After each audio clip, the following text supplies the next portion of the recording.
السلام علیکم ورحمۃ اللہ وبرکاتہ۔ اعوذ باللہ من الشیطان الرجیم، بسم اللہ الرحمن الرحیم۔ محترم سامعین، نقصان سے بچنے کی یہ دعا ہے، صبح اور شام 3 مرتبہ آپ نے پڑھنی ہے۔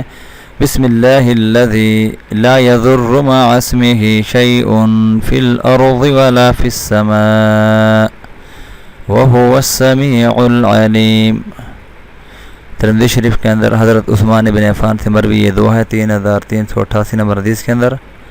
ترجمہ: اللہ کے نام کے ساتھ میں نے صبح کی، جس کے نام کی برکت سے کوئی چیز نقصان نہیں پہنچاتی، زمین میں اور نہ آسمان میں، اور وہی خوب سننے والا، بڑا جاننے والا ہے۔ فضیلت الحدیث، حدیث کی فضیلت یہ ہے، رسول اللہ صلی اللہ علیہ وسلم فرمایا، جو شخص صبح اور شام 3 مرتبہ یہ دعا پڑھ لیا کرے، اسے کوئی چیز نقصان نہیں پہنچا سکتی۔ اللہ رب العزت مجھ سمیت آپ سب کو عمل کی توفیق عطا فرمائے۔